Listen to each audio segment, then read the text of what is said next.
Estimados oyentes, queridos amigos, encendemos las velas. Aquí comienza el candelabro.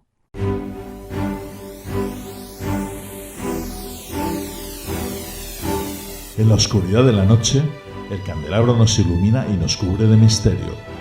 Arqueología imposible, geometría sagrada, simbología, encuentros cercanos a la muerte, esoterismo, ocultismo, misterios de la historia y ciencias de frontera que nos llevarán a otra dimensión. Todos los viernes a medianoche en Cadena Azul Radio y Azul FM. También puedes vernos en nuestro canal de YouTube y escucharnos en la plataforma iVoox.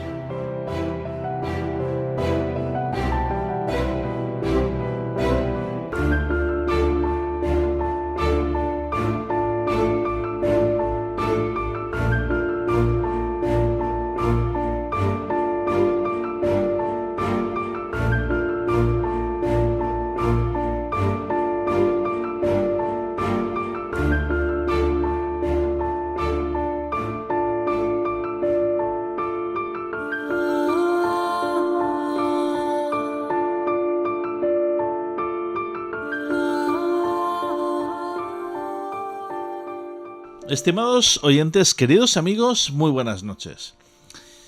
Esta noche vamos a profundizar en uno de los libros más vendidos de la historia. El Código Da Vinci, ni más ni menos que con 80 millones de copias. Su autor, Dan Brown, siempre ha sentido especial predilección por la simbología y las órdenes iniciáticas, en especial la masonería. Algo que ha llegado a confesar incluso a diversos medios, aunque también afirma que aún no pertenece a la orden. Eso de aún lo pondría en duda. Esta noche, en el candelabro, vamos a conocer más acerca de la simbología que Dan Brown ha usado para este libro y posteriormente para la película El Código Da Vinci. Y lo haremos de la mano de un gran amigo de esta casa y un gran experto como es Daniel Pena, experto en simbología. También, por supuesto, nos acompañará parte del equipo del programa José Sevilla y nuestro Juan G. Caparrós. Y bueno, antes de pasar a las secciones, vamos a regalar el libro que todas las semanas estamos regalando al primero que conteste correctamente a la pregunta que vamos a hacer a continuación. ¿Y cómo se contesta correctamente? Hay que contestar a esta pregunta comentando en un post que hemos puesto con la foto del libro que esta noche regalamos dentro de la comunidad fan del candelabro en iVoox. ¿Cómo se hace uno miembro de la comunidad fan del candelabro en iVoox? Atentos. Hazte fan del candelabro en iVoox. Comienza con extras de nuestros programas, sorteo de libros y otros regalos. En iVoox verás una pestaña azul que pone apoyar y haciendo clic aquí podrás apoyar nuestra labor divulgativa con un coste mensual de 1,49 € al mes. Hazte fan del candelabro en iVoox ya mismo. Una vez que me he hecho miembro de la comunidad fan del candelabro en iVoox, pues me incorporo a la comunidad fan y veréis que ahí hay un post con la foto del libro que esta noche regalamos, es decir, la foto de un libro como este que tengo aquí en mi mano, titulado Wittgenstein de Cornelio Cornegin, ediciones Matrioska. Este libro, este gran libro, porque tiene muchas páginas, os lo podéis llevar a vuestra casa y lo podéis llevar a vuestra casa de una forma muy sencilla. Tenéis que responder a la pregunta que voy a hacer a continuación. ¿Cuál es el título del último programa emitido por el candelabro y quiénes han participado en él? El primero que conteste, pues le mandamos el libro a casa. Ahora sí, queridos amigos, vamos ya a dar paso a las secciones. El despertar de la conciencia con Rubén Legidos. A continuación, Habitación 237 con Antonio Rentero. Y por último, la tertulia que todos estamos esperando. Simbología del Código Da Vinci. Comenzamos. Estás escuchando El Candelabro.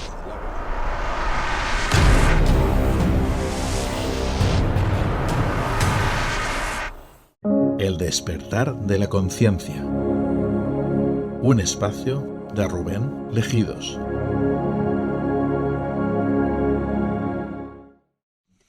Muy buenas, Rubén Legidos. Aquí estamos un día más con el despertar de la conciencia. A ver, cuéntanos, ¿qué nos tienes preparados para hoy? Bueno, pues Carl Jung decía que los sueños son el lenguaje del alma. El motivo por el que expresaba esta idea es porque los sueños son un lenguaje simbólico. Los símbolos son aquella capacidad más anímica de nosotros mismos para comprender o expresar aquello que no entendemos racionalmente o con las simples palabras. Es más, en la evolución, los místicos dicen que, por ejemplo, cuando pierden la capacidad del logos, es decir, de la palabra, que es la parte quizás que se encuentra más externa en el cerebro, nos encontramos con el símbolo. Es decir, hablamos o expresamos las ideas como si fueran símbolos. Y el poder del símbolo es muy importante. En la editorial Ediciones Matrioska tenemos un libro que se llama El Mutus Liber Latomorum, que habla acerca de diferentes símbolos.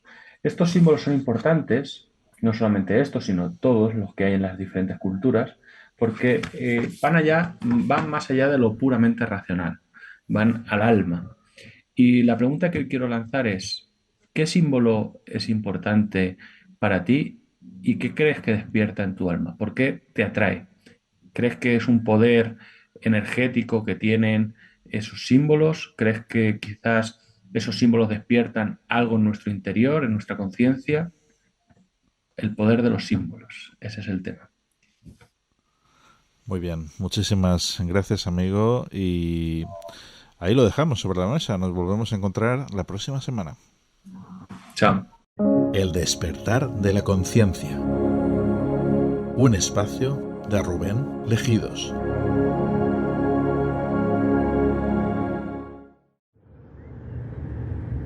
Habitación 237.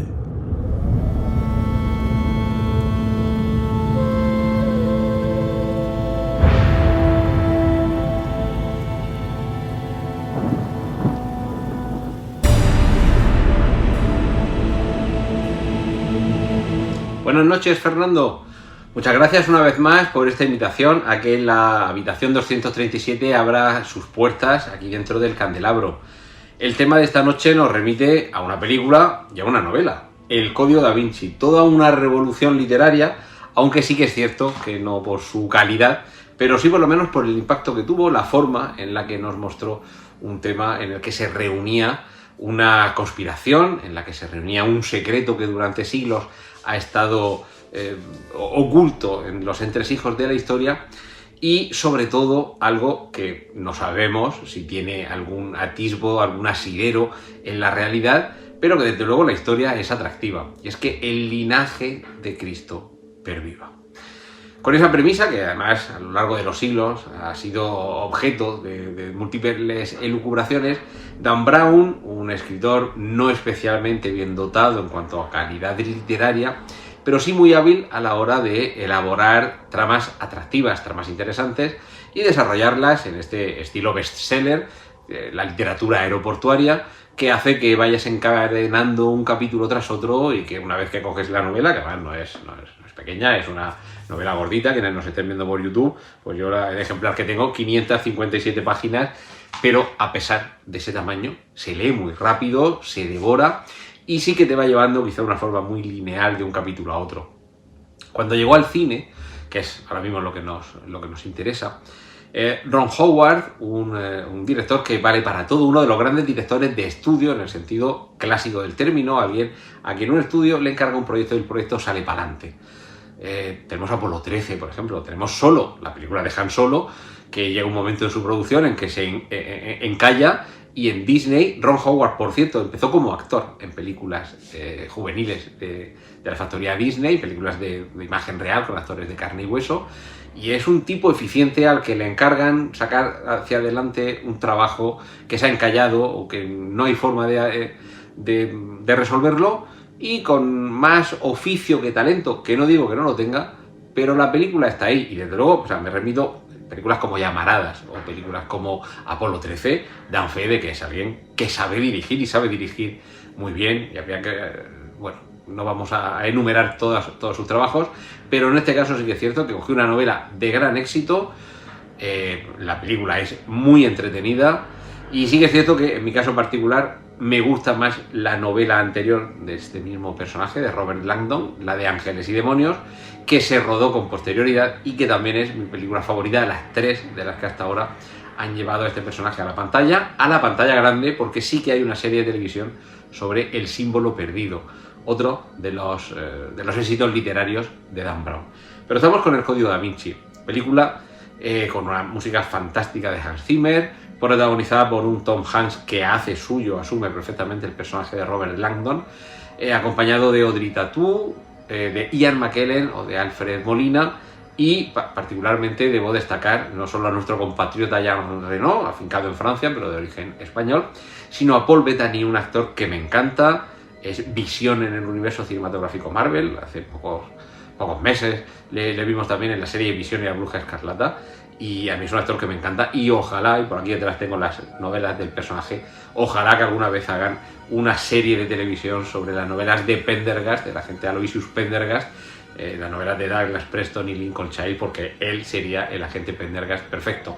Pero lo cierto es que en esta película, El Código Da Vinci, lo que tenemos es cómo se recurre a uno de esos personajes que realmente son brillantes en su concepto, al igual que lo es el arqueólogo Indiana Jones, aunque muchos más que arqueólogo llamarían saqueador de tumbas, pero es un personaje muy atractivo, y de ahí el éxito de sus películas, de sus cómics. También por aquí detrás tengo los cómics, algunos libros basados en sus aventuras, y es un estudioso de los símbolos, un simbologista capaz de interpretar cualquier tipo de icono, figura, palabra, vocabulario, y en definitiva alguien capaz de desentrañar un misterio que hunde sus raíces, como es en el caso del Código Da Vinci, en la historia, en el arte y en mensajes que deben permanecer ocultos para el común de los mortales, pero sí que debe hacer que un mensaje se traslade a lo largo del tiempo sin que caiga del todo y para todos en el olvido, solo para unos selectos, unos pocos escogidos.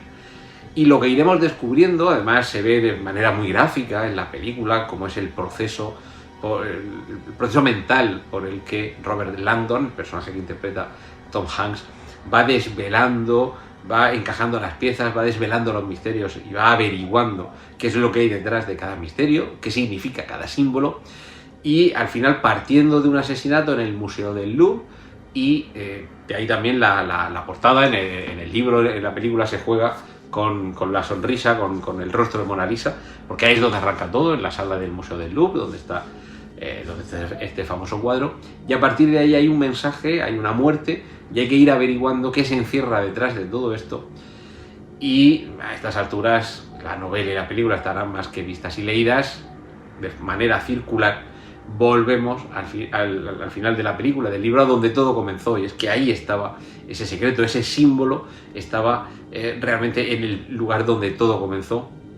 Y debo decir que además este verano he tenido la suerte de acercarme por Edimburgo y visitar la capilla Roslin, la capilla donde confluye, donde conduce todos los secretos, y lo cierto es que es un sitio precioso, cuya visita recomiendo a quien se acerque por Escocia, y un lugar precioso, y desde luego yo no creo que allí haya nada oculto, pero a ellos les encanta la fama que han cogido a raíz del libro y de la película, pero también es cierto que se cuidan muy mucho de mencionar tanto al autor como al título de la novela. Ahí siempre te dicen que esta famosa novela, esta película tan exitosa, pero nunca te van a decir gracias al escritor Dan Brown y a El Código Da Vinci, novela y película, están ustedes aquí.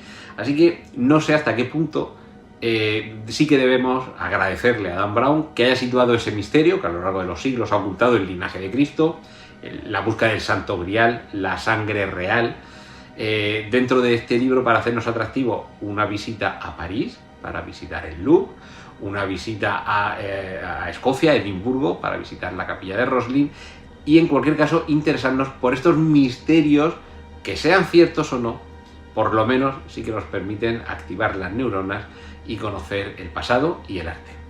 Y esto es lo que quería compartir esta semana contigo, Fernando, una vez más, desde la habitación 237. Muchas gracias a esta invitación por estar en el Candelabro y un saludo para ti, para tus invitados y para quienes están escuchándonos o viéndonos a través de YouTube. Estás escuchando El Candelabro.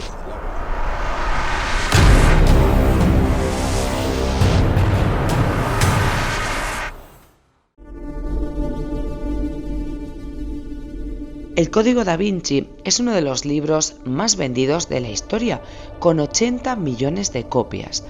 Dan Brown, su autor, siente cierta predilección por la masonería, algo que ha confesado abiertamente a diversos medios, aunque afirma que aún no pertenece a la orden, hasta el punto que decidió presentar su libro en Reino Unido, en la sede de la Gran Logia Unida de Inglaterra, en Londres, una de las instituciones masónicas más importantes del mundo.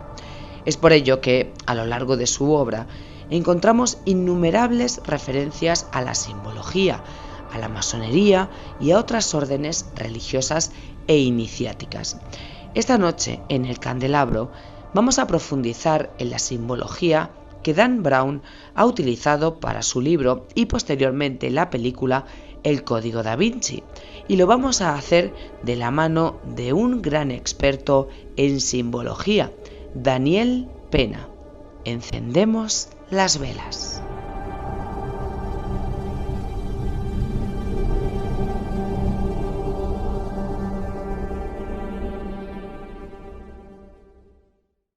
Estimados oyentes, queridos amigos, muy buenas noches y bienvenidos a esta gran tertulia que nos espera hoy con un invitado de lujo, Daniel Pena, un gran experto, lo considero un gran experto en simbología. Daniel, muy buenas noches. ¿Qué tal? Muy buenas noches. Saludos a todos. Un placer poder compartir estos minutos con ustedes.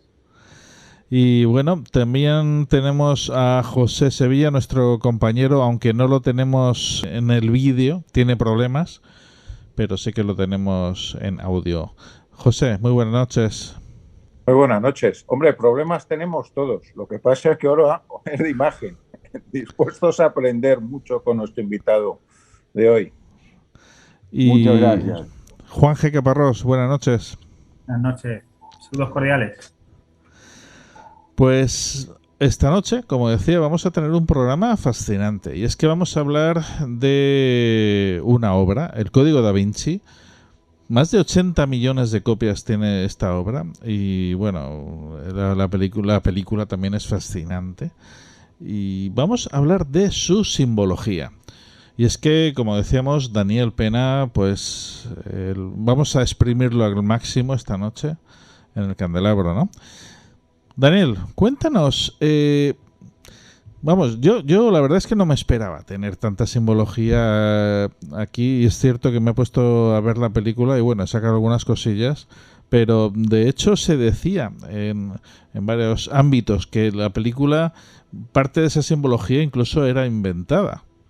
Sí, exacto. Lo que pasa es que es simbología, o más que simbología, la historia es muy controversial. La gran virtud de este libro y de esta película fue que puso al alcance masivo una temática que es un tabú, que está respaldada por evangelios apócrifos o por dos libros que salieron a principios de los años 80, que fueron los verdaderos inspiradores, y esto también reconocido por Dan Brown, de la temática relacionada con el Santo Grial, María Magdalena, la relación con los templarios, etc. Estos libros fueron El legado mesiánico y El enigma sagrado. Este segundo fue el primer libro, en verdad, de los autores ingleses Lincoln, Weigel y Knight, si no me equivoco, que abrieron una puerta a una dimensión completamente distinta, que incluso fueron llevados a un documental en la BBC de Londres que tuvo una repercusión tremenda, ¿no? Lo que pasa que, bueno, el libro El Código da Vinci reflota todo esto prácticamente 25 años después. o 22, 23 años después, y lo pone en una escala completamente distinta, siendo una gran versión en la película.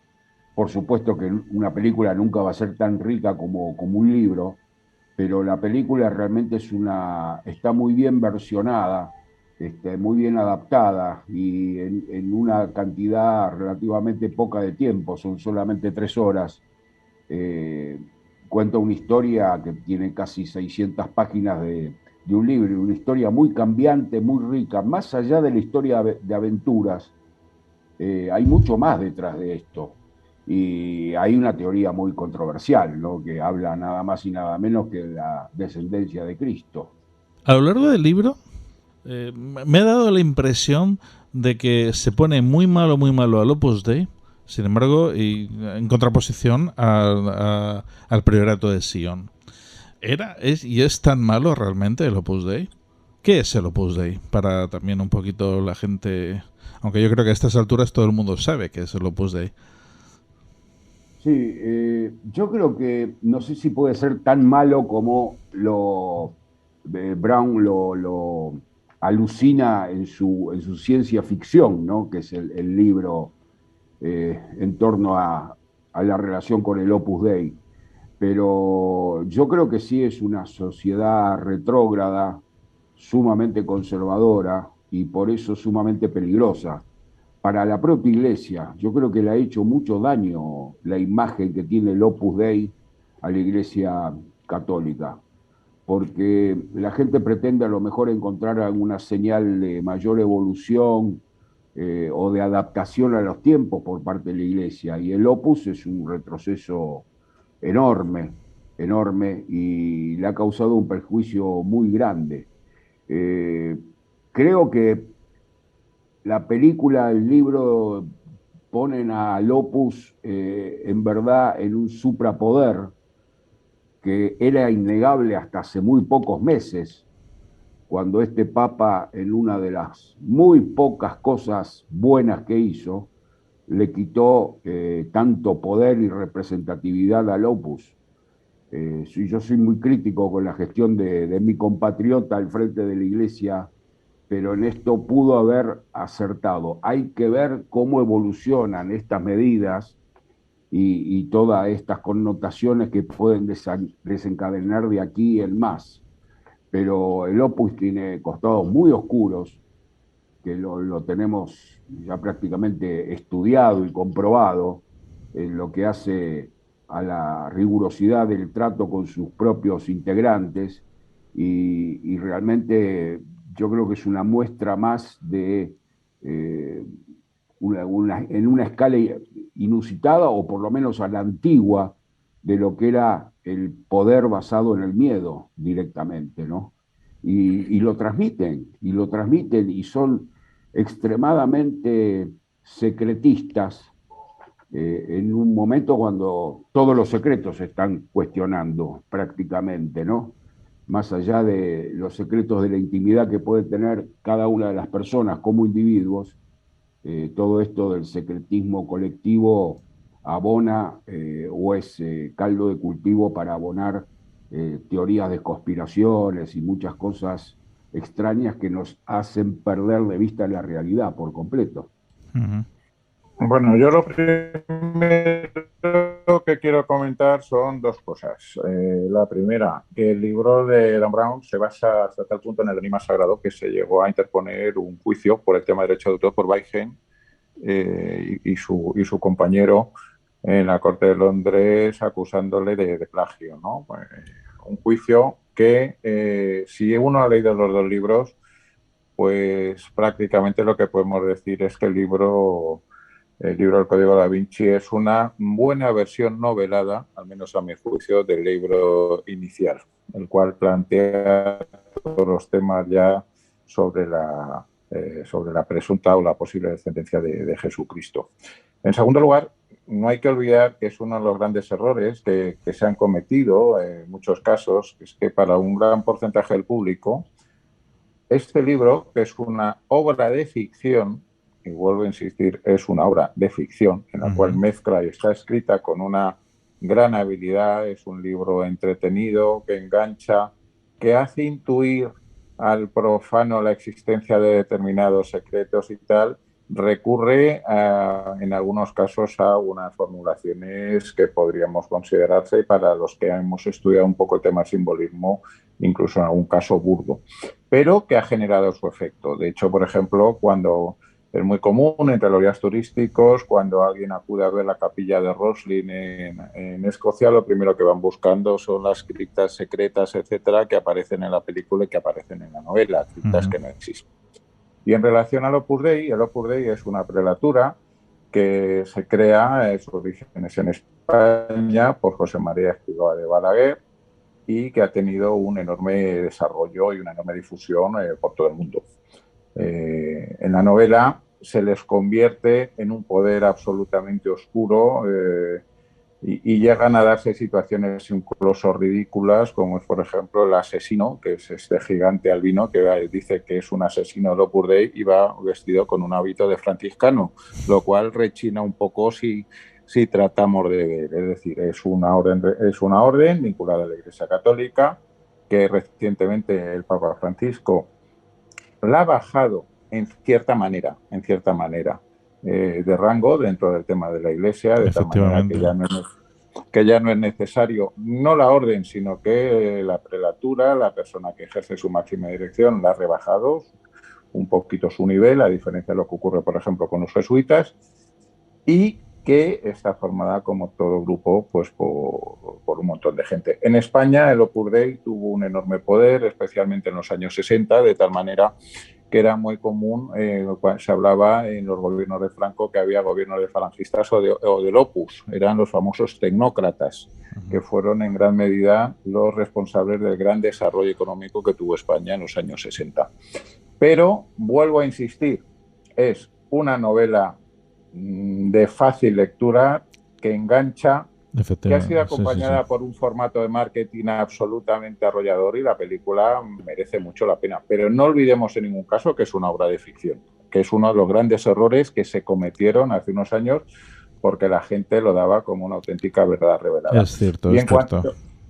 Y en cuanto al Priorato de Sion, pues aparece como una contrafigura novelística en relación a la estirpe de María Magdalena, pero sobre el Priorato de Sion también podemos hablar mucho, sobre todo el tema de Pierre Blanchard y todo lo que se ha generado en torno suyo a partir fundamentalmente de los años 60.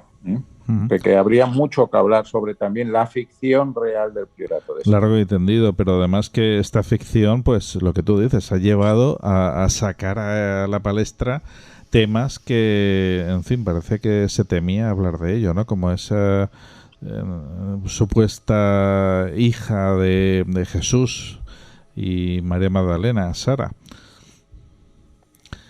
En Francia existe una gran tradición, sobre todo en la costa mediterránea. Tenemos de Santa Sara, tenemos todo el tema de la llegada de la Virgen y de María Magdalena al sur de Francia, ¿no? En la famosa barca de piedra, etcétera, y hay toda una larguísima tradición, apoyada también por la propia Iglesia Católica. Lo que sucede es que se plantean una serie de incógnitas y de interrogantes en la novela, como es toda la vinculación con una tradición merovingia, enlaza también con René de Chateau, etcétera. Y el gran éxito del libro es que, sobre una serie de apuntes muy interesantes y que pueden dar lugar a debate, va tejiendo una profunda combinación de misterios. Un misterio es lo que podríamos decir esto, es un misterio envuelto en un engaño dentro de un enigma, que va atrapando al lector y le va haciendo tener la sensación de que existen cosas ante sus ojos que en muchos casos pueden existir, pero que en un enorme porcentaje pues no existen. De hecho, la mejor propaganda que se pudo hacer para el libro fue algunas manifestaciones que realizó la Iglesia Católica recomendando su no lectura, etcétera, etcétera, que lo que hicieron fue convertirlo en un elemento de marketing absolutamente estupendo. Juanje, ¿tienes algo más que añadir? Sí, yo quería decir lo siguiente sobre el tema este de la famosa, digamos, obra. Evidentemente estoy de acuerdo en todo lo que se ha dicho. Pienso que hay una serie de, en teoría, verdades sacadas de los llamados evangelios apócrifos, se mete todo en un cóctel con una gran mentira, con un gran tal, y sale un producto que se crea como si fuera, digamos, real cuando es de ficción, ¿no? Y bueno, ahí está, digamos, también su éxito, que es de fácil lectura, está muy bien, digamos, trabajado, y como dice el compañero José Sevilla, no hubo mejor marketing que la Iglesia Católica dijera que no se leyera, ¿no? Y sobre el tema que habéis hablado sobre Opus Dei, hombre, el Opus Dei a nadie se le tiene digamos, olvidar que cuando Juan Pablo I fallece, la Iglesia, o sea, el Vaticano entra prácticamente en bancarrota financiera. De hecho, el director del Banco Ambrosiano, que creo que era el director del Banco Vaticano, aparece ahorcado en un puente de Londres, ¿no? Entonces, cuando llega Juan Pablo II, la situación financiera es caótica. El Opus Dei sale un poco, digamos, al rescate, ¿no? Por eso alcanza tanto poder. De hecho, el portavoz del Vaticano, español y cartagenero, llega, digamos, a ese poder, ¿no? O sea, realmente ellos limpian todas las deudas, los posibles, digamos, consecuencias judiciales que hay tanto en Estados Unidos como en Suiza como en Italia, y realmente, pues, alcanzan cierto o un gran poder dentro de lo que es la Iglesia, ¿no? Pues yo, como siempre, me he encontrado gente de Opus Dei que, bueno, como siempre, son gente buena y gente, bueno, pues realmente que son un poco, digamos, fanáticos de, digamos, lo suyo, ¿no? Pero eso digo que el Opus Dei yo creo que merece un programa aparte, ¿no? Porque, tela, podremos hablar de ello. Sí. Hablando sobre el tema de lo de Vaticano, ellos fueron los que limpiaron en aquel momento porque el escándalo fue muy grande, ¿no? Y claro, justamente Juan Pablo II se encuentra con este problema y ellos, digamos, aprovechan el tema, solucionan y limpian todo, ¿no? Pues por eso, digamos, tanto poder, pero bueno. Juanje, me permito recomendar la película El banquero de Dios, que es una película que trata específicamente sobre todo este tema con la aparición del banquero muerto, el cardenal Marcinkus, etcétera, etcétera. Para el que pueda verla, es una película realmente interesante. Es que la banca ambrosiana. Banca ambrosiana, el cardenal Marcinkus era, digamos, el cardenal, el banquero del Vaticano, ¿no? Un cardenal norteamericano. Recordemos que en el colegio cardenalicio hay muchos, digamos, italianos, pero también hay muchos norteamericanos. Casi nunca suena ninguno para ser papa, pero creo que creo que es el segundo colegio que más aporta cardenales. O sea que la Iglesia Católica, digamos, estadounidense tiene mucho poder, un poder financiero, ¿no? O sea que por ahí, digamos, van también, digamos, los tíos. Y este hombre creo que ya, imagino que ha fallecido, Martín no podía salir del Vaticano porque iba a ser detenido tanto en Italia como en Estados Unidos. Él no podía salir de lo que era el Vaticano porque estaba metido en muchos tales, ¿no? Vamos entonces a comenzar ya con lo que es esta película, con el Código Da Vinci. Como decíamos al principio, bueno, se trata de una novela de ficción con numerosos elementos simbólicos, ocultos, incluso podremos llegar a decir, pues, relacionados con, en fin, pues con la masonería, con, en fin, pues elementos que llaman mucho la atención, ¿no? Bueno, llaman la atención, otros que no sabemos que están ahí, en fin. Empezamos, nada más empezar ya, Saunier, que es el personaje que muere al principio, casualmente el mismo apellido que François Berenguer Saunier, el párroco de la localidad francesa de Resles-Château, ¿no? O sea, ya nos lleva directamente a Resles-Château. Además, sobre su cuerpo se dibuja el hombre de Vitruvio, también con mucha carga simbólica. Háblanos un poquito, Daniel, de estos primeros elementos simbólicos. Exacto, sí, comienza así la película, es un golpe muy fuerte, ya en el inicio está uno de los acontecimientos que marcan la película por siempre después, ¿no? Son símbolos que hay que ver, pero también analizar lo que hace a la historia de cada uno de esos símbolos, porque la masonería toma simbología en general de culturas ancestrales o de usadas en una época más moderna, pero de amplia difusión, le da la masonería una connotación especial, distinta, la eleva y la hace conocer prácticamente públicamente, ¿no? Muchos lo descubren simbología como el hombre de Vitruvio, por ejemplo, o como la estrella de 5 puntas, por ejemplo, a través de la masonería, pero es muy anterior a la masonería todo esto. La masonería se enriquece con sabiduría que está por fuera de ella o que incluso es ancestral, incluso a la era cristiana.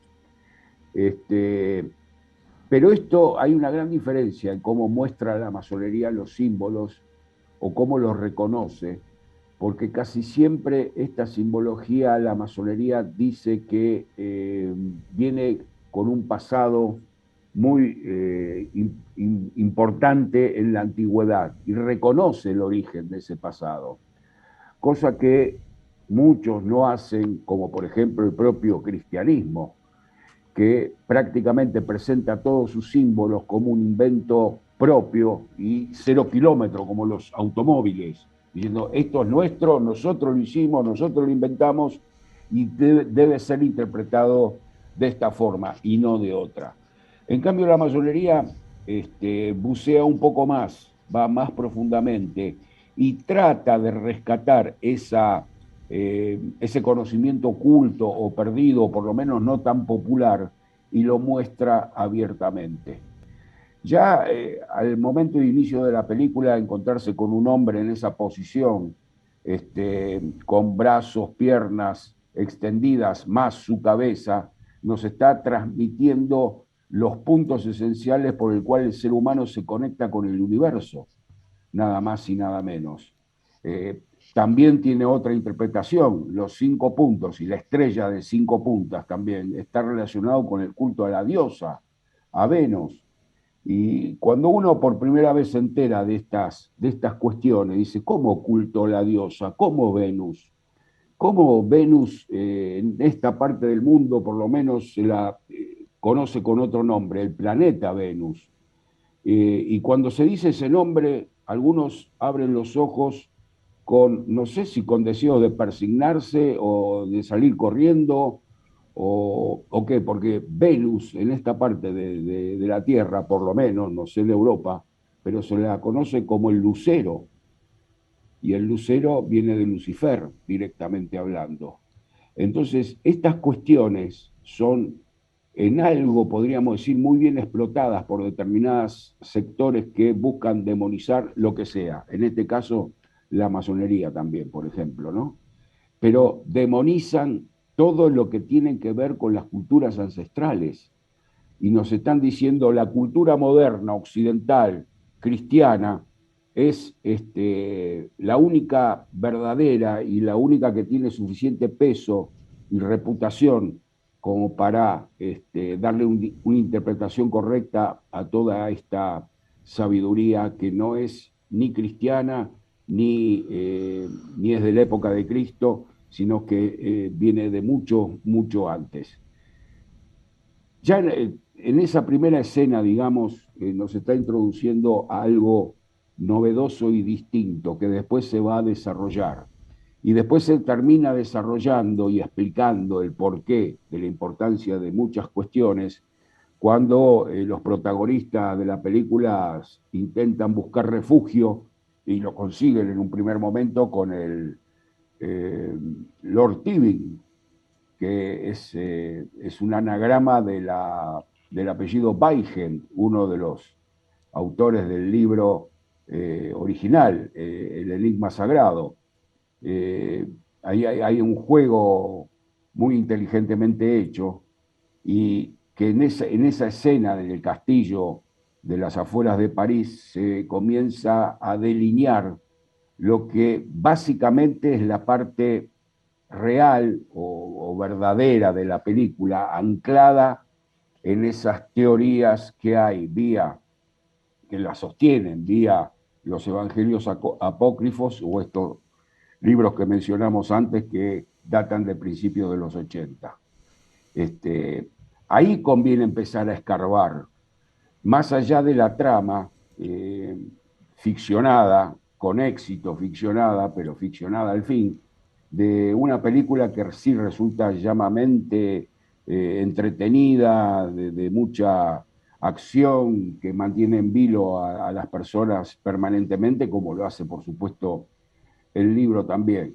Pero esa parte del castillo de Lord Tywin, o del chateau de Lord Tywin, es esencial para poder darle sentido a todo lo que se desarrolla antes y el remate posterior, el remate final, buscando el lugar donde estaría descansando María Magdalena. Y con un remate definitivo, absoluto, que ubica el cuerpo de María Magdalena debajo de esas pirámides maravillosas que hay en el Museo del Louvre, cosa que me parece haber dado de un toque genial y cerrado un paquete realmente sumamente ligado con el esoterismo o el ocultismo incluso, de una obra muy controversial y que fue, si uno se pone a hilar más fino, fue encarada por un presidente que era masón, porque eso se construye por órdenes del François Mitterrand, un hombre sumamente humanitario, pero conocedor de cuestiones esotéricas en profundidad.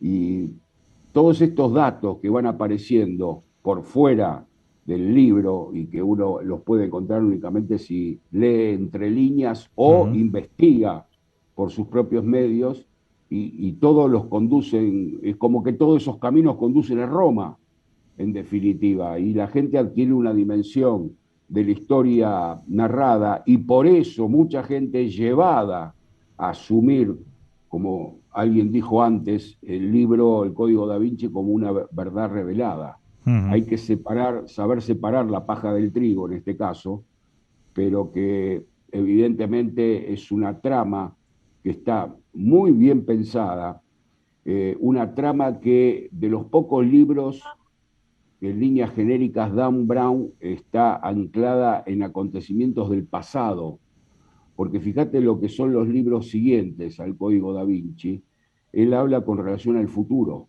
hasta incluso se adjudica el rol de casi un profeta, porque habla en Inferno del problema de la superpoblación y propone un método drástico para resolverla.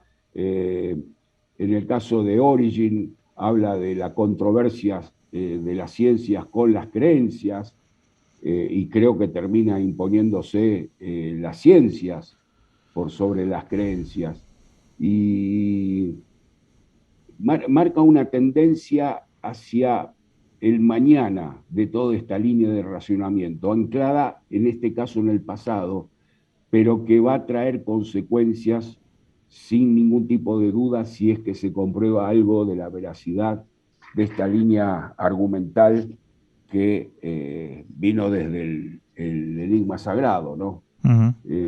Cosa que sería llamativo. José. Estábamos dando por supuesto que nuestros oyentes han escuchado o han leído todos el libro. Entonces, conviene recordar la línea argumental. La línea argumental plantea que María Magdalena llega al sur de Francia, embarazada de Cristo, que allí tiene a un descendiente de Jesús, y que como continuación de esa familia se va a generar una línea dinástica que acabará dando lugar a los reyes merovingios. Posteriormente, cuando caen los merovingios, se sigue manteniendo ese linaje y es protegido por una sociedad secreta que es el llamado Priorato de Sion, hasta nuestros días. Y que a lo largo del tiempo ese linaje ha sido ocultado por la Iglesia Católica e incluso en cierta manera perseguido. De tal manera que existe una lucha secreta entre la defensa de ese linaje y la propia religión católica. Y sobre este esquema es sobre el que Dan Brown va a ir colgando todos los distintos simbología y todos los distintos misterios que hacen tan atractiva su novela. Pero es que creo que era importante para que quien no haya leído el libro sepa un poquito de lo que estamos hablando. Pues sí. Juanje, ¿algo más que añadir? Sí, de todas formas que el libro está realmente, no sé si fue Dan Brown, creo que tendría asesores históricos, porque está realmente, dice muchas verdades históricas, ¿sabes? Y realmente, evidentemente, los templarios encontraron documentos realmente que la Iglesia pues no le gustó en su día que digamos que aparecieran, y eso es cierto. Los templarios, digamos, hubo un punto de, digamos, inflexión en muchas ciencias y en muchos temas. Eso realmente la película lo plantea bien. De ahí a todo lo que luego surge en la novela, pues bueno. En la novela se llega a afirmar que el brazo armado del Priorato de Sion es la Orden del Temple. Sí, y otras cosas, ¿no? Es así, pero bueno, ya te digo. Pero más, yo quería preguntar una cosa, si es verdad o es leyenda que Dan Brown realmente tuvo una entrevista con Juan Pablo II. Eso yo lo oí, pero no sé si me lo podéis confirmar, que realmente le confesó que era ficción. Pero vamos, no sé si eso fue leyenda o fue una de esas, digamos, noticias que por ahí, digamos, circulan. Creo que llegó incluso a tener, digamos, una entrevista informal con el Papa. Yo escuché esa versión, pero no dudo de ella, sinceramente. La dudo. La Iglesia tiene una norma, no es fácil que convalide algo con algún gesto, con algún dicho o con alguna acción concreta, algo que en el fondo le está pegando la línea de flotación, ¿no? Yo sinceramente lo dudo. Lo que sí es lo que hace a las consecuencias del Código Da Vinci.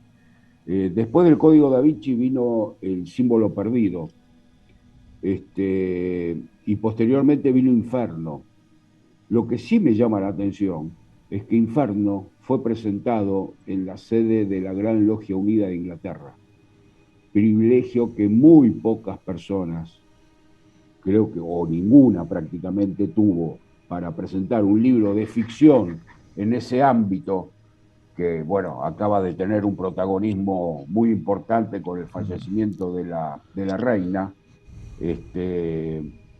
Realmente es llamativo eso. Y llamativo porque además que Dan Brown no es masón, ¿no? Así dicen, aunque también se dice que después de escribir El símbolo perdido es como que se despertó esa inquietud en él y entró a la masonería, cosa que no puedo verificar. Pero que la Gran Logia Unida de Inglaterra formó parte de un paquete que sale a la luz con todo su esplendor en el Código Da Vinci, que se sigue afianzando con el paso de los años, hasta el último libro, Origin, llama mucho la atención. Los ingleses también tienen algunas cosas, unas conductas, una forma de procedimiento muy parecida a la del Vaticano. No dan puntadas sin hilo, jamás. Pueden acertar o equivocarse, pero todo lo hacen con un propósito. Y me llama, es como que la actitud esta de parte de la masonería inglesa respaldó lo que íntimamente puede pensar Dan Brown, y que a lo mejor incluso no termina de mostrar del todo en esos libros, porque forma parte de sus convicciones más íntimas, pero que sí de alguna forma fue un aval personal a Dan Brown que creo que ningún escritor logró en toda su historia, y eso que hubo escritores que sí eran comprobadamente masones, ¿no? Sí. Como Kipling, no sé, para dar algún ejemplo. Volviendo un poquito a lo que es la materia que nos ocupa hoy, la simbología en el Código Da Vinci, nos encontramos también desde un principio lo que es la flor de lis. Bueno, la flor de lis directamente relacionada con lo que muestran o la presunta vinculación con la dinastía merovingia. y si la dinastía merovingia era la continuadora del linaje de Cristo en el sur de Francia, posteriormente en toda Francia, pasó a ser un poco el símbolo de la descendencia de Cristo, la flor de lis. Una flor que desde el punto de vista botánico no existe, pero que sí podría emparentarse con la flor del lirio, la flor de los pantanos, una flor de crecimiento natural en cualquier campo del mundo prácticamente. Una flor absolutamente popular también, muy extendida, pero que pasa a tener una relevancia simbólica extraordinaria, porque al día de hoy la sigue conservando Francia como uno de los símbolos nacionales, en este caso relacionados con la monarquía, y una monarquía que fue la fundadora de la Francia tal cual la conocemos hoy en día, ¿no? Son muchas puertas que se van abriendo y que siempre, más allá de lo que digamos o no, siempre dan a entrever que hay algo más de lo que se muestra. Y también el gran éxito del Código Da Vinci fue eso, que la gente se animó a descubrir algo completamente novedoso, pero aquellos que pudieron investigar se dieron cuenta que había mucho más todavía, como el hecho de que Dan Brown, pocos años después, termina presentando un libro en la sede de la masonería inglesa. Habla abiertamente de los Sinclair. Los Sinclair es uno de los apellidos fundadores de la Orden del Temple, con un rol fenomenal en la historia de Escocia, con un rol importantísimo y con ramas familiares en Francia, y que hasta el día de hoy siguen conservando la potestad de la propiedad de la famosa capilla de Rosling, una familia de miles de años de existencia, podríamos decir, prácticamente. Siempre esos que cuando vos empezás a escarbar, siempre te encontrás con que hay algo más. El hecho de relacionar el Código Da Vinci y terminar rematando el libro y la película en Rosling, te da la pauta de que hay algo más. Y termina con la teoría, esbozando la teoría de que, bueno, que estuvo el cuerpo de María Magdalena en Rosling, pero que ahora está presuntamente en el Museo del Louvre. ¿Hasta dónde es ficción todo esto? Sí, vos le podés encontrar el límite de la realidad, de la presunta realidad o de la presunta teoría del Santo Grial, en definitiva, en la ficción, y el meter a actores por fuera de la trama, como en el caso del Opus Dei que hablamos recién, para darle el toque misterioso de acción y aquello que termina por imponer un producto y hacerlo tan popular, tan masivo. Pero siempre hay algo más, y ese algo más despierta muchas inquietudes también. Cuando vos terminás estudiando esta obra, esta historia, los antecedentes de Dan Brown, los libros posteriores de Dan Brown, siempre está más allá de el entorno o de lo que se supone coincidimos. Yo en alguna oportunidad escribí un artículo que creo que pudo llegar a leer Dan Brown en persona, un artículo muy corto, pero que planteaba la posibilidad de que Dan Brown fantaseaba o vaticinaba, se atrevía a poner a la luz pública, y en forma masiva también, por supuesto, temas que con el paso del tiempo pueden llegar a ser parte de nuestra realidad. Tal vez en el Código Da Vinci esto se insinúa, pero no se muestra tan abiertamente. Sí se muestra en Inferno y en Origin, donde aventura posibles temas que dentro de no mucho tiempo van a ser parte de una realidad difícil para el ser humano, el tema de la superpoblación y el tema del debate ya a cara descubierta entre creencias y ciencia, en definitiva. Una pulseada que ya la estamos vislumbrando, ¿no? Pero que van a ser motivo de enorme debate y de enorme controversia, sin duda, en los próximos años, tal vez en la próxima generación a la nuestra, ¿no? Sí. Es muy interesante esto. José. Bueno, yo dos pequeñas matizaciones. La utilización del lirio como una flor, la filosofía ya se realiza desde el propio Egipto. El lirio es importantísimo. Y luego recordar que, por ejemplo, el emblema básico de la Casa de Borbón es el lirio, lo cual no tenemos que olvidarlo. Nuestros reyes, el emblema de la Casa de Borbón es el lirio, de la misma forma que lo era el de todos los Borbones franceses. En ese sentido, sí, es un símbolo muy vinculado a muchísimas cosas. También tiene mucho que ver. Si vemos la figura del lirio y lo comparamos con la anatomía de una mujer, también encontramos unos parecidos evidentes. Y está basado totalmente en la psicología. En lo que se habla del tema de los Sinclair.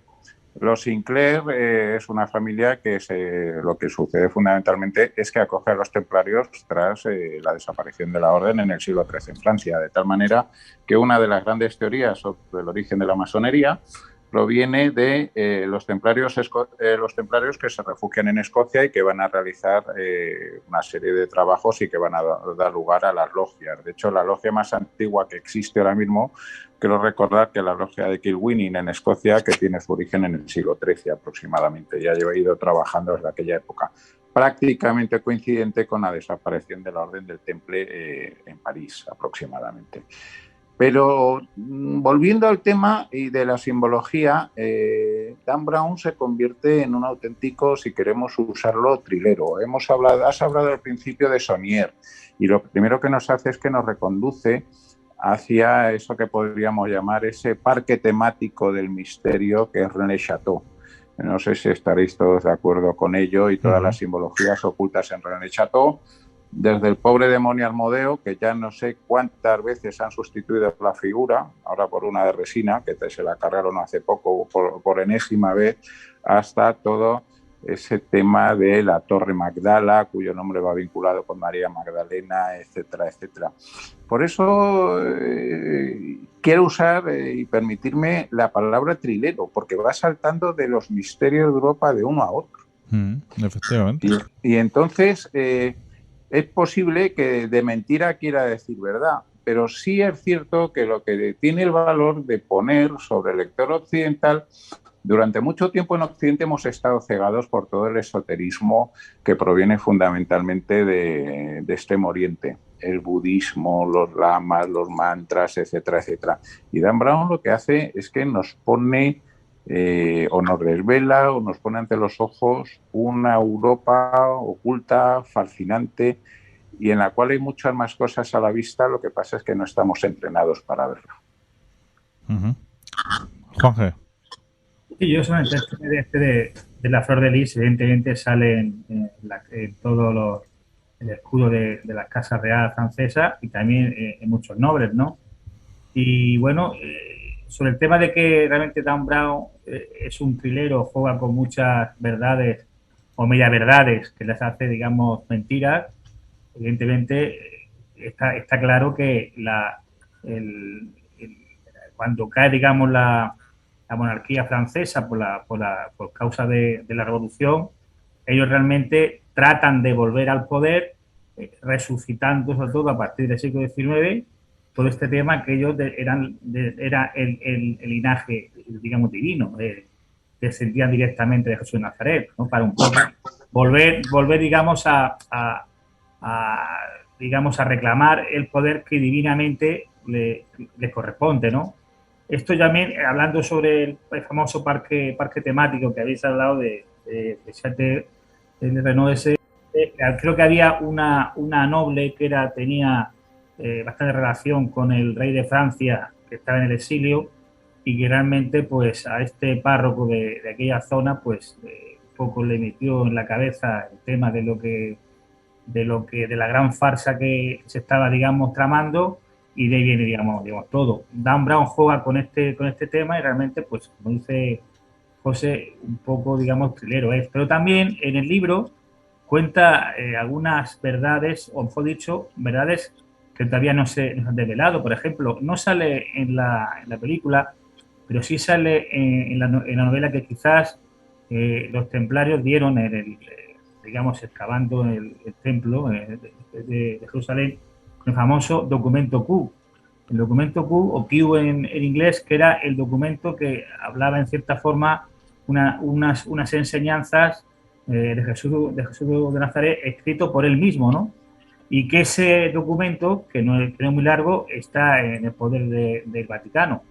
Esto mucha gente lo rebate, otra gente lo afirma, pero tiene viso de ser, digamos, de esa realidad, porque en aquella época lo mismo que, digamos, escribieron otros digamos, sus discípulos, él posiblemente, además siendo un rabino, siendo un maestro, posiblemente, digamos, escribiría algo. Falta que ese documento exista o no, pero vamos, que ahí hay una cosa que, como bien dice Daniel, Dan Brown vaticina algo que puede ser verdad. Aquí en el libro menciona ese documento que quizás dentro de unos años salga a la luz. Lo veo difícil que salga a la luz una cosa así. Pero realmente ese documento puede existir, no lo sabemos. Sí, puede existir.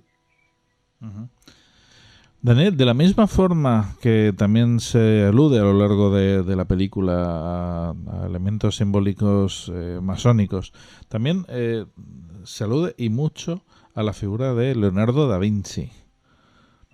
Al principio, luego también con el tema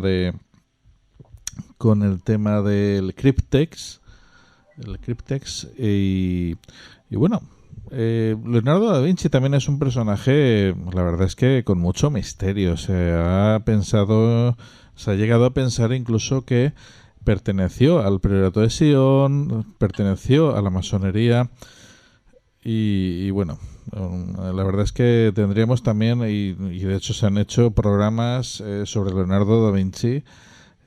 Tendremos horas para hablar de esta figura, ¿no? Así es. Leonardo, bueno, una persona fascinante de todo punto de vista. Tal vez el ser humano más brillante que conoció la historia humana, justamente. O debe haber muy pocos de ese nivel. Y realmente ha dejado un legado también en lo misterioso de su personalidad y en los puntos oscuros de su personalidad, cosa que ayuda a alimentar esta leyenda tan mistérica que hay en torno a él. Y obviamente lo hace jugar en primera división, Dan Brown, porque le adjudica también su jefatura en la Orden del Priorato del Sion, como uno de los ilustres supremos máximos dirigentes, junto con Isaac Newton, es decir, gente de un peso y una repercusión por su obra, por su trascendencia, que hasta el día de hoy siguen jugando en esa primera división en forma incuestionable. Me gustaría volver un segundito al tema de la flor de lis y hacer ver un detalle.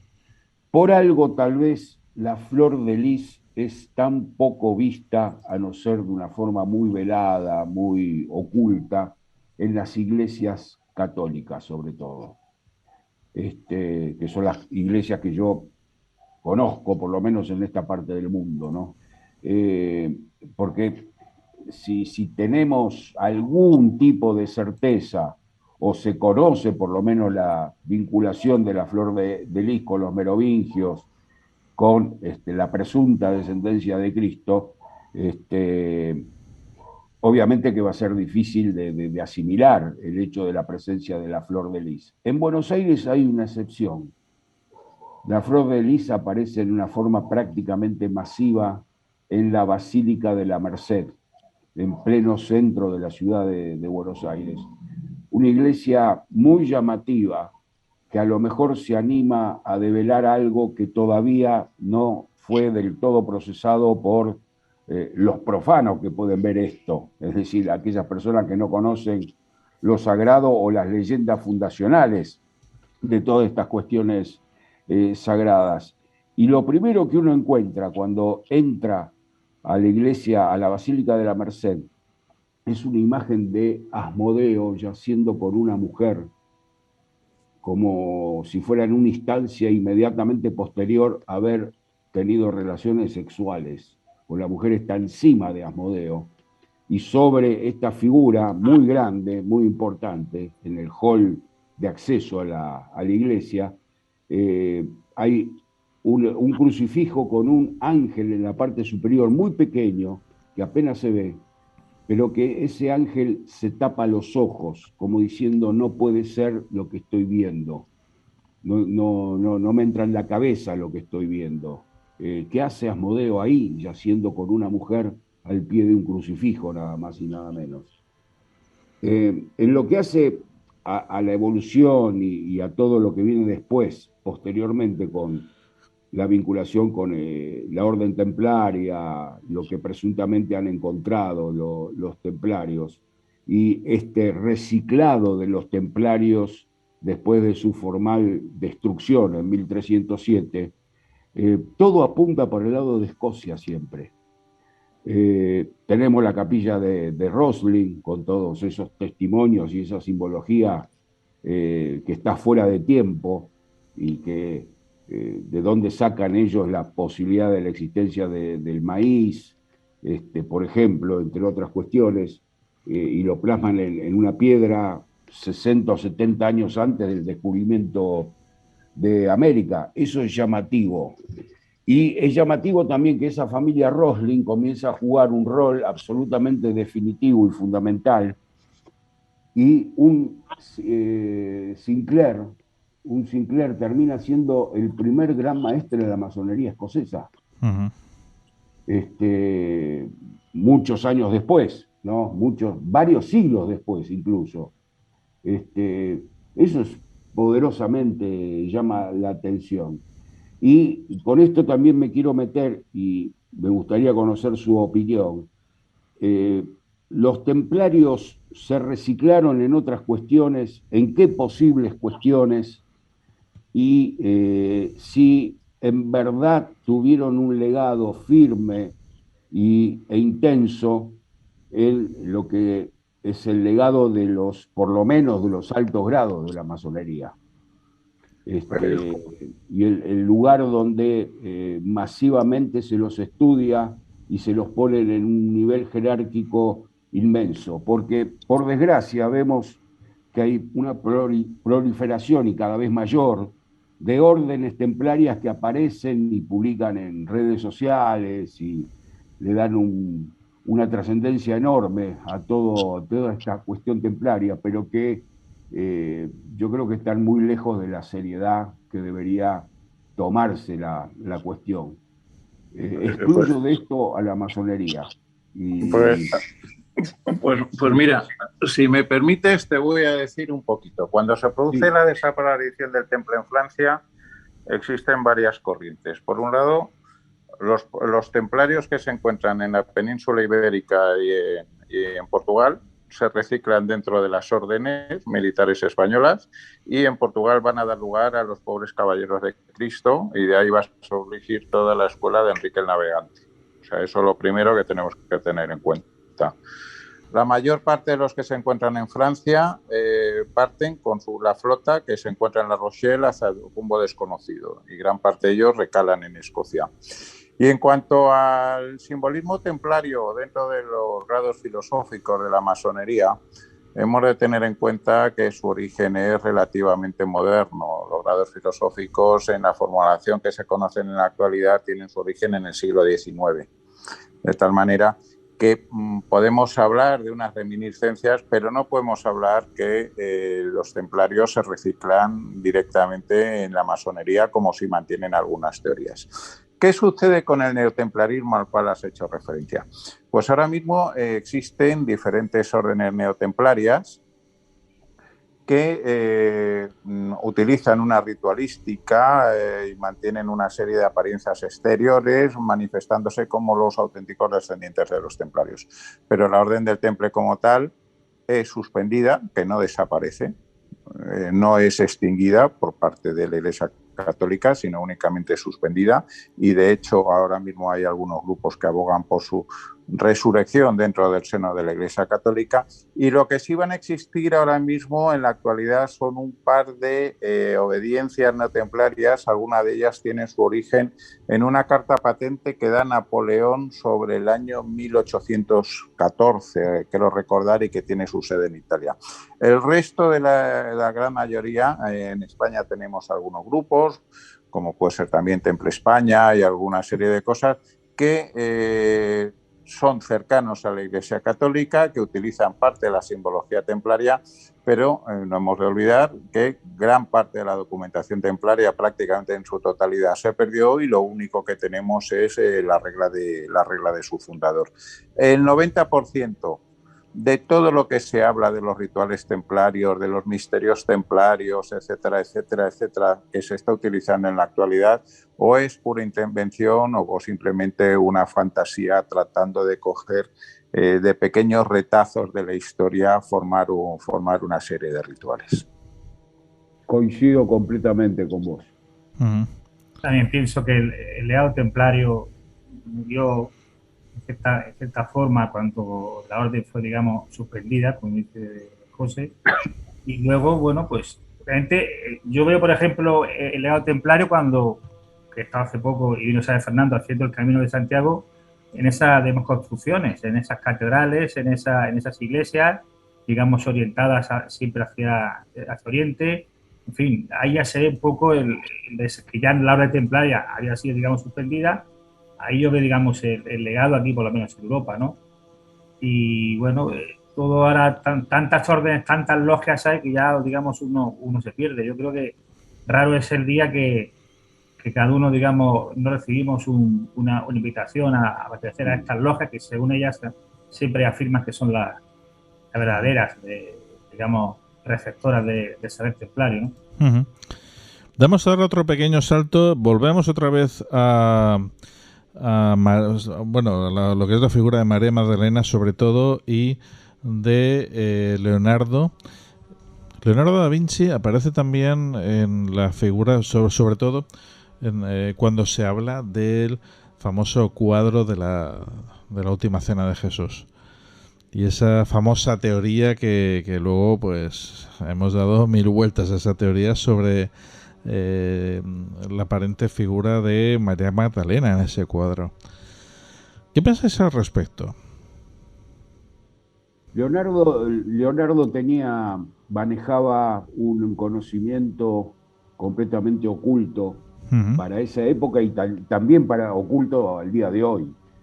Si vos te ponés a analizar lo que esboza Leonardo o lo que habla Lord Tywin en la película, tiene un grado de imaginación que a vos te hace transportar inmediatamente a que fuera verdad lo que se está exhibiendo, porque realmente cierra muy bien. Ojalá se pudiera terminar de descubrir ese costado tan oculto que sigue teniendo Leonardo da Vinci, ponerlo en una dimensión completamente distinta, mucho más cercana a nosotros, pero que nos asombraría por las repercusiones que puede traer todo esto. Y el legado que ha dejado Da Vinci es un legado enorme, pero ojo, era un legado también dado por una persona que tenía muchos conflictos internos, y que dejaba la puerta abierta para decirnos que hay algo más de lo que él estaba mostrando, pero que no te terminaba de orientar, así vos podés ir en busca de ese algo más. Hoy por hoy todavía esa línea está muy confusa, según mi entender. Fijaros hasta qué punto Leonardo era una personalidad compleja y tremendamente lista, que lo que hacía, cuando hacía los diferentes planos de sus máquinas, para evitar que los planos fueran copiados y se utilizasen sus máquinas sin pagar los royalties, por así decirlo, hubiera un espionaje industrial, prácticamente la totalidad de los planos de todos sus inventos, el tanque, el traje de buceo, etcétera, etcétera, si se construyen según el plano no funcionan. En todos ellos hay una pequeña pieza que está puesta al revés o puesta de tal manera que invalida el invento si no se tiene la autorización del propio Leonardo. Con lo cual, os lo digo simplemente para que veáis hasta qué punto se trataba de una personalidad también compleja, porque él dependía para su subsistencia del favor de los poderosos de Italia, tanto diseñando fortalezas como pintando o realizando cualquier tipo de cosa. Y efectivamente, el cuadro de la Última Cena es un cuadro que ha levantado una enorme polémica porque se habla de que ahí aparece, junto a la figura de Cristo, se encuentra el cuadro de una figura andrógina y a la cual se alude tanto en el libro como por distintos autores, como que lo que se dice es que quien aparece al lado de Cristo es María Magdalena en su posición de compañera del mismo. Es cierto, hasta yo escuché alguna vez una música que se hizo en base a la ubicación de los elementos que están sobre la mesa, por ejemplo. Efectivamente. Y sale una melodía perfecta, porque esa ubicación se la transporta a un pentagrama y son notas musicales. Entonces, uno queda maravillado por un lado o incluso pensando, pero ¿dónde termina todo esto, no? ¿Y qué hay en verdad detrás de todo esto? Porque podemos caer en una profundidad inmensa que, ojo, por ser muy profunda no necesariamente sea falta la verdad, digamos, ¿no? Siempre el hecho de que hay algo más, y nos obliga a ir de alguna forma a ese algo más. Lo que pasa es que es un camino muy complejo para recorrer, ¿no? Juanje, tenés un par de preguntillas por ahí.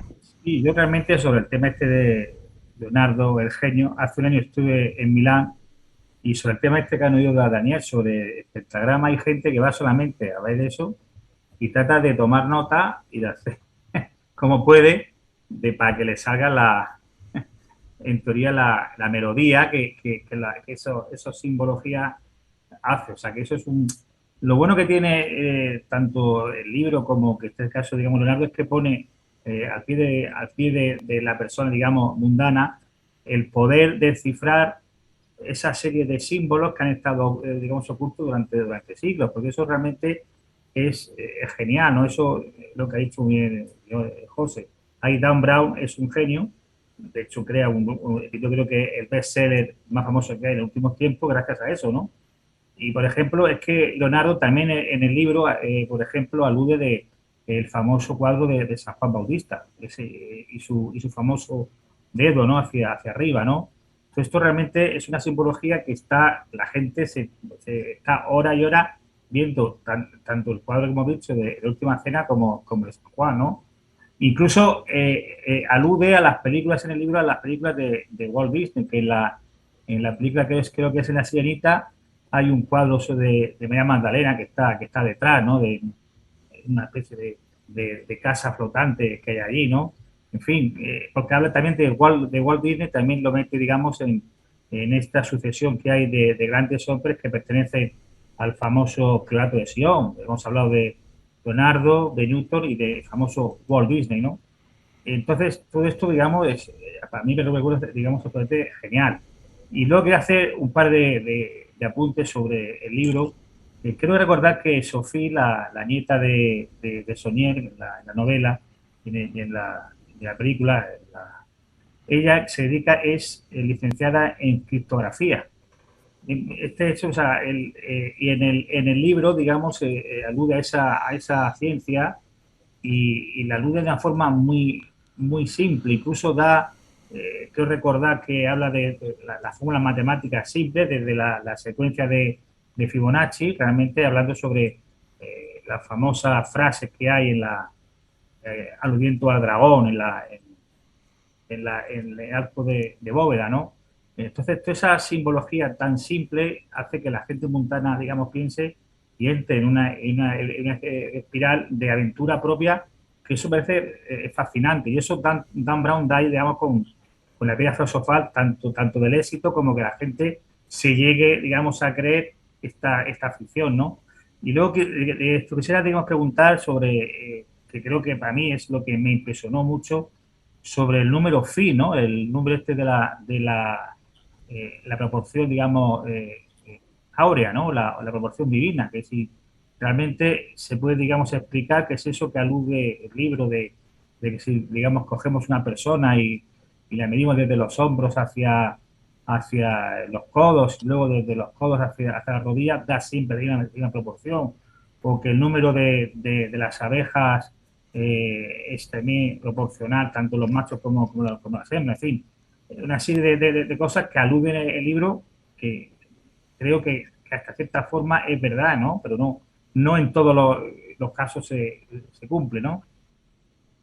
Sí, es así y es siempre, digamos, va a ser el mismo sentido. Siempre encontrás algo más de lo que aparentemente tenés o de lo que la gente en su mayoría puede conocer según la escala, o muy poco o mucho, en verdad. Siempre hay algo más.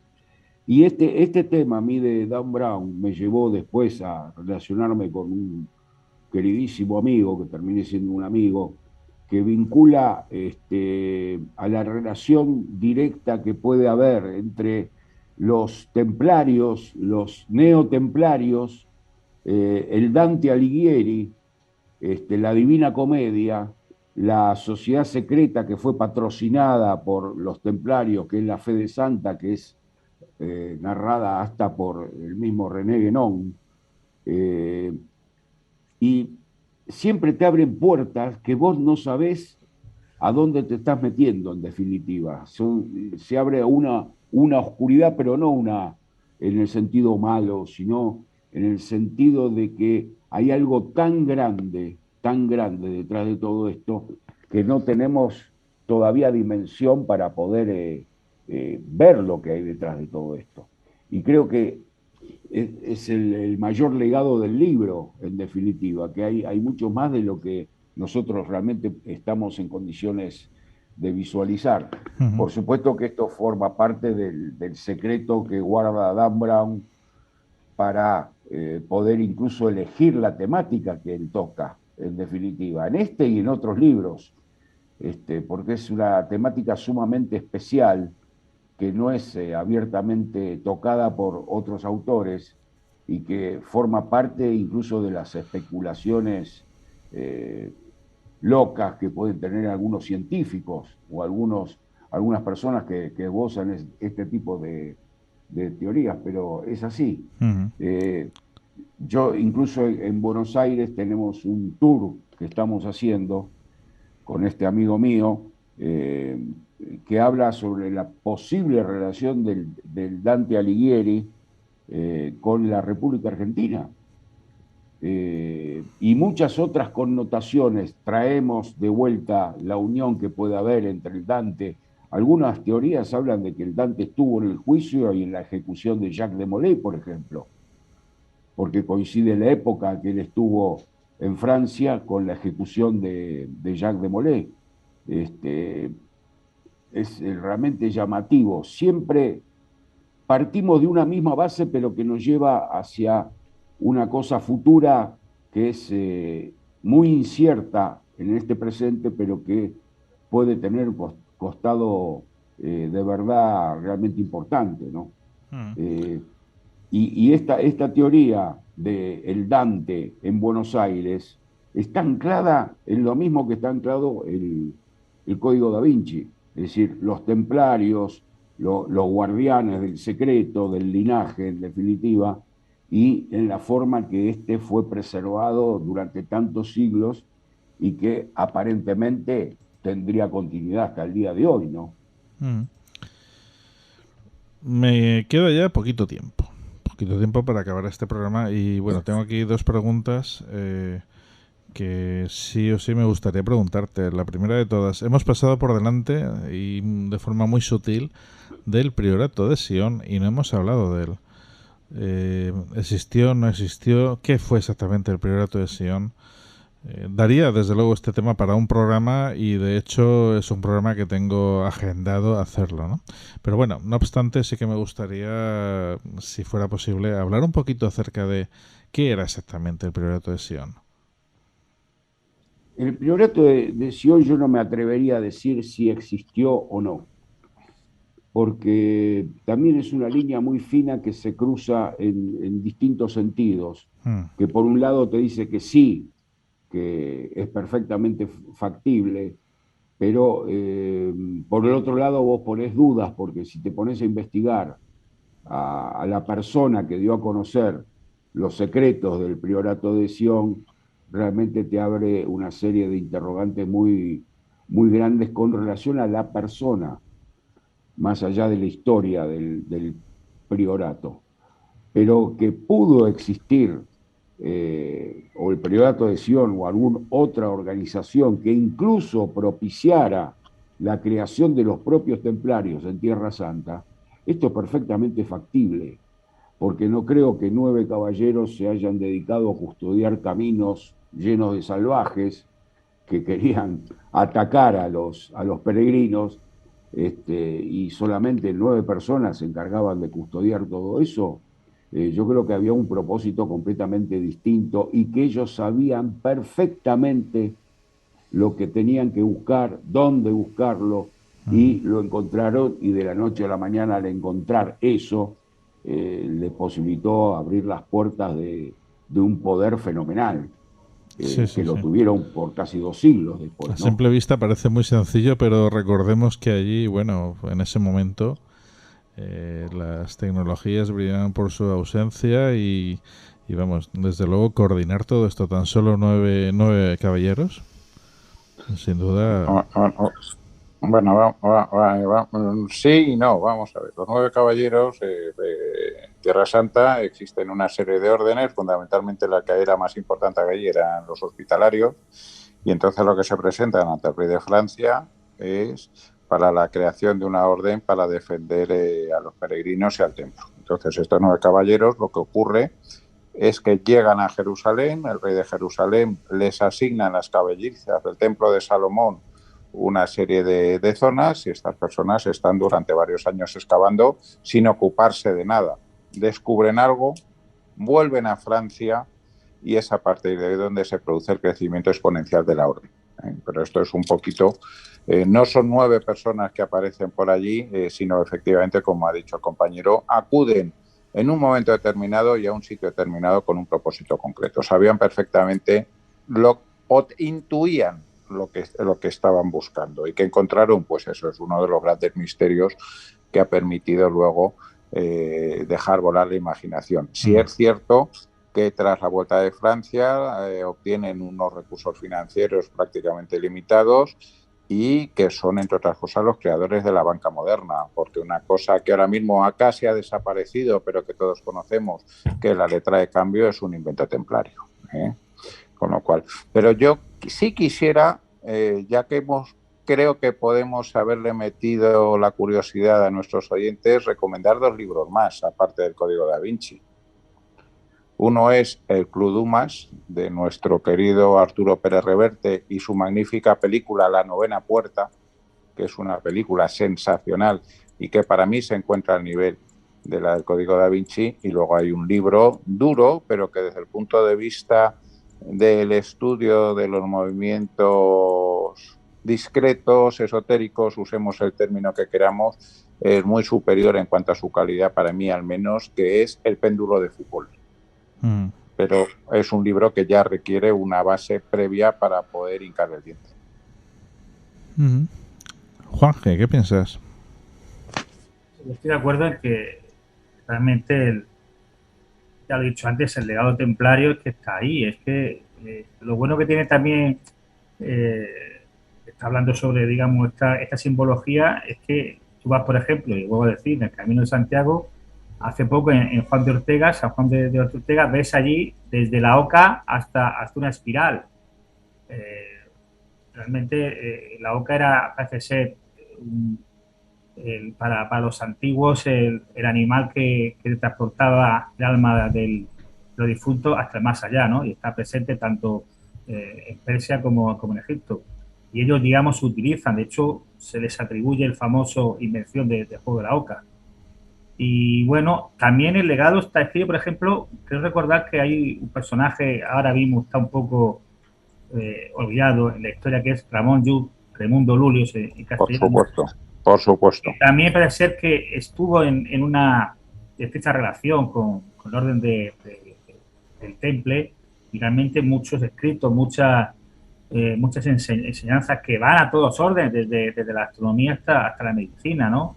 Eso realmente sigue un proceso. La orden como tal es suspendida y sus cabecillas son ejecutados, pero su legado cultural, digamos, se mantiene. Que luego se crea una especie de grupo que trata de preservar ese saber. Yo creo que sí, no sé si se llamará Priorato de Sion o Priorato de Buenos Aires o como se llame, ¿no? Pero que algo tuvo que hacer, porque realmente es que ellos cambiaron todo, la percepción del mundo cambia gracias a ellos. De hecho, digamos, el culto a la Virgen María se eleva gracias a ellos. Antes la Virgen María, hasta que llegan ellos, no era, digamos, tan venerada, ¿no? Y luego hay un tema que también que creo que la gente, no sé si conoce, quizás sí, que cuando hablamos de María Magdalena, hablamos de Santa María Magdalena. Para la Iglesia Católica es santa. Lo digo porque mucha gente que la confunde con la famosa prostituta, ¿no? Pues creo que fue un papa que en el siglo III o IV se equivocó, y ahí viene toda, digamos, la confusión. O sea, ella es santa, y cuando salude en la Biblia a ella, pues bueno, se salude de una forma, digamos, diferente, ¿no? A como luego se ha digamos, dicho, hemos escrito. Y sobre si ella, digamos, escribió algo o no escribió nada, pues también posiblemente, si ella era, como se cree, una discípula aventajada, pues seguramente tendría algo. Eso también dejamos el misterio, digamos, abierto, que es lo que importa, ¿no? Uh-huh. Daniel, en fin, los elementos simbólicos que hemos visto a lo largo del programa, ¿nos hemos dejado alguno que realmente llame la atención y que merezca la pena que, en fin, pues que hablemos sobre él?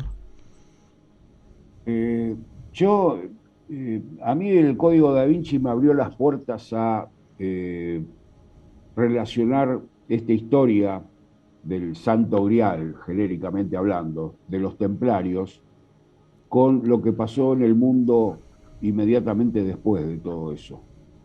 Y cada vez le encuentro más puntos de contacto en la relación templarios, el conocimiento que habían dejado y que tal vez canalizaron vía la propia expedición de Colón, que posibilitó el descubrimiento de América. Pero, bueno, esto ya se sabe, que pudieron haber llegado otros navegantes antes que Colón, pero que abrió América a la integración global que se estaba empezando a vislumbrar ya en todo el mundo. De hecho, Daniel, perdón que te interrumpa, las carabelas llevaban en su velamen la cruz templaria. Exacto. Hay muchas teorías que hablan, bueno, desde la cuarta carabela, que podía ser un cuarto buque o toda una flota, en verdad, que solamente estaba retornando al lugar donde los templarios habían terminado de ocultar su gran poderío económico. Llama poderosamente la atención todo esto, y son hechos que se van encadenando unos con el otro y que tienen una continuidad a lo largo de prácticamente 3 siglos.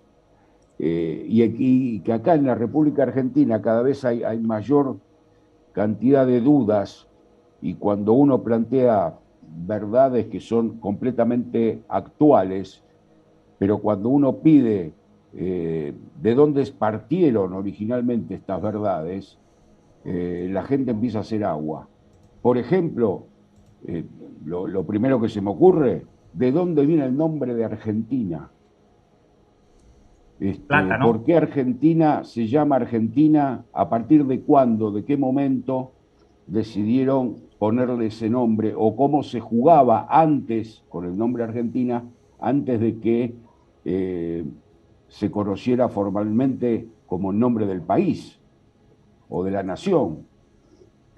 Y todo esto nos remite siempre al tema templario y al tema de este legado de los templarios en la clandestinidad, por decirlo de alguna manera, ¿no? Y a la disolución de la orden templaria. Son historias que creo que hay que investigar por ese lado y que recién se está empezando a levantar una puntita de esa sábana, de esa gran sábana que oculta todo eso. Y nos encontramos con historias que son absolutamente fascinantes. Ojalá que empiecen a aparecer pruebas mucho más contundentes de las que tenemos, porque en definitiva gran parte de las pruebas ancestrales que vienen desde los evangelios mismos hasta los evangelios apócrifos son de difícil comprobación, en definitiva. O hay, por lo menos se siembran muchas dudas con relación a su origen y a las intenciones que se tenían cuando se escribieron esas obras. Sí. Entonces siempre se te abre una puerta que vos decís, me meto, sí, me quiero meter, pero voy a estar a ciegas en un primer momento y hay que ver con qué en definitiva me voy a encontrar, ¿no? Pues, queridos amigos, voy a lanzar ya la última pregunta, y una pregunta general.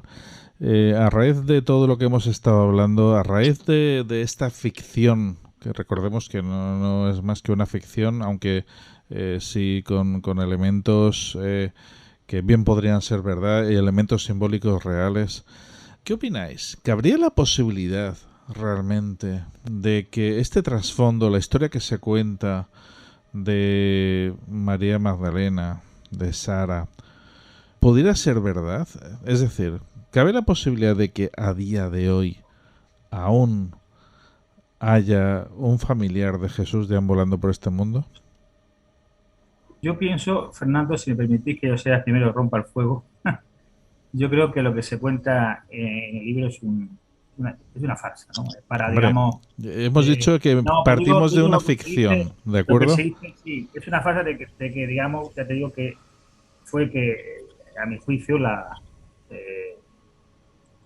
merovingios, la monarquía francesa quiso sustentar esa base, digamos, divina para seguir, digamos, reclamando el poder.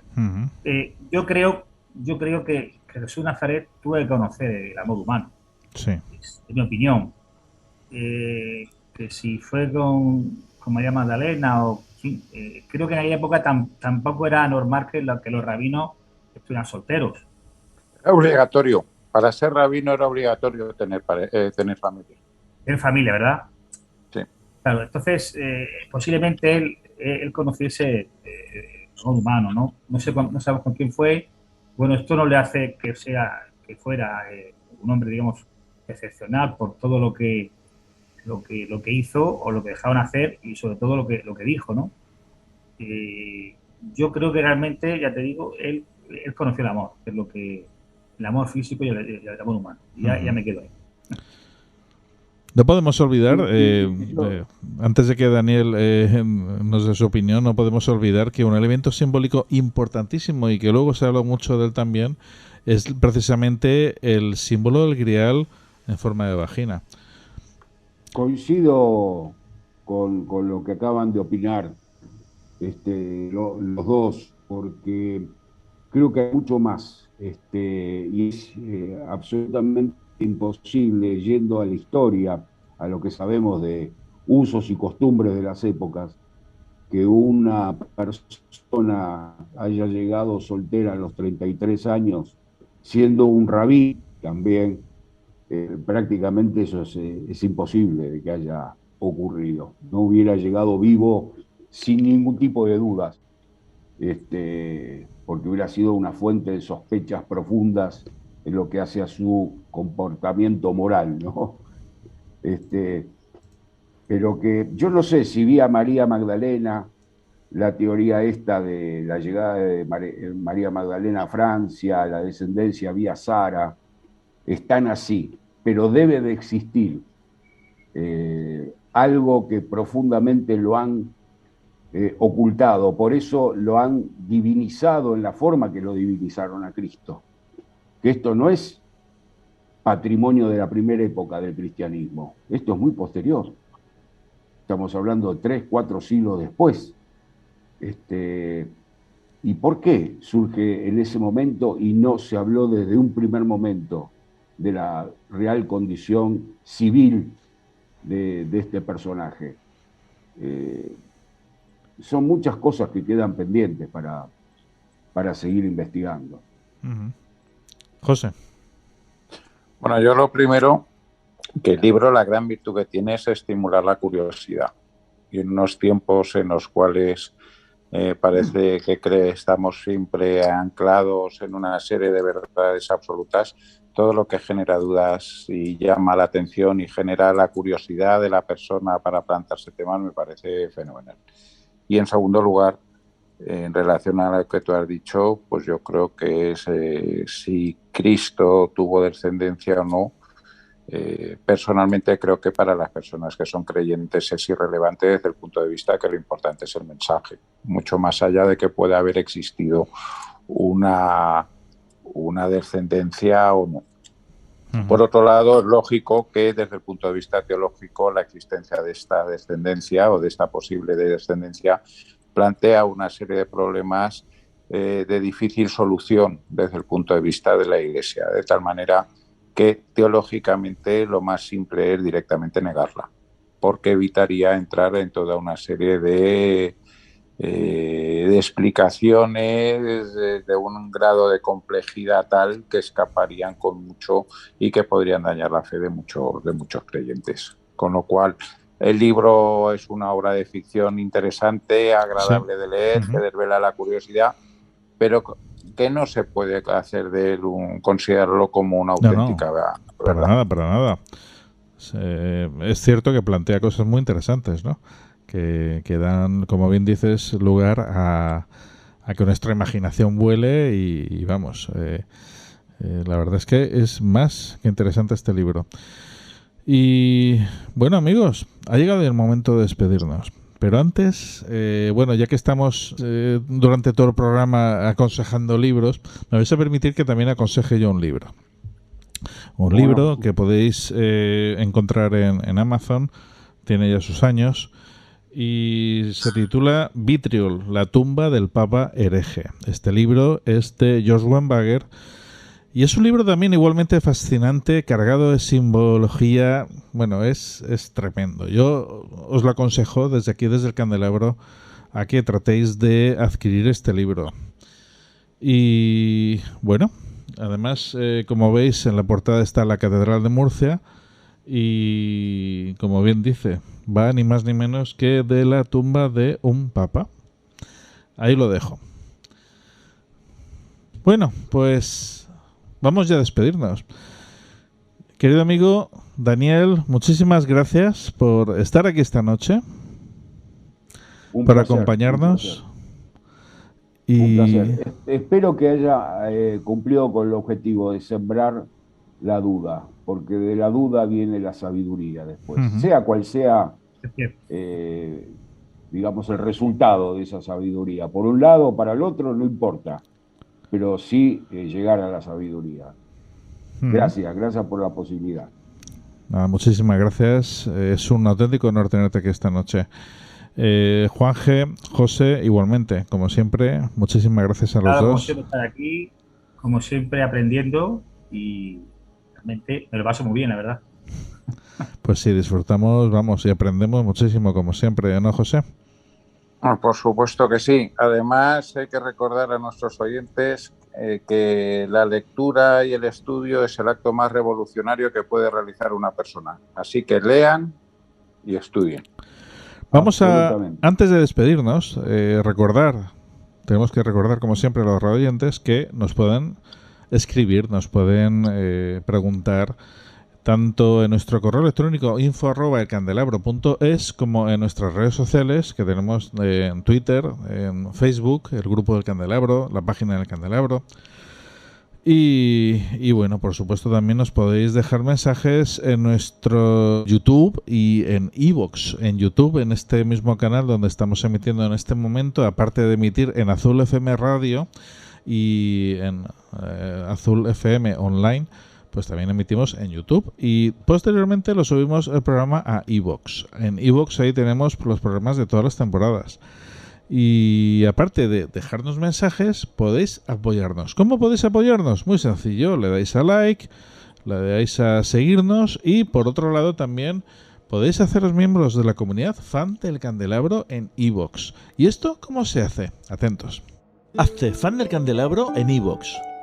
Comienza con extras de nuestros programas, sorteo de libros y otros regalos. En iVoox verás una pestaña azul que pone apoyar y haciendo clic aquí podrás apoyar nuestra labor divulgativa con un coste mensual de 1,49 € al mes. Hazte fan del Candelabro en iVoox ya mismo. Daniel, bueno, pues lo dicho. Muchísimas gracias por estar aquí esta noche. Juanje, José... Y gracias a ustedes por la oportunidad. Nos volvemos a encontrar. Nos volvemos a encontrar, queridos amigos, el próximo viernes a medianoche aquí en el Candelabro, en Azul FM Radio, en YouTube y en iVoox. Hasta pronto. Chao. Gracias. Hasta pronto.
Отче наш, що єси на небесах, нехай святиться ім'я Твоє, нехай прийде царство Твоє, нехай буде воля Твоя, як на небі, так і на землі. Хліб наш насущний, дай нам сьогодні, і пробач нам провини наші, які ми пробачаємо винуватцям нашим. І не введи нас у спокусу, але визволи нас від лукавого. бо Твоє царство, і сила, і слава Отця, і Сина Святого Духа, нині і повсякчас, і на віки віків.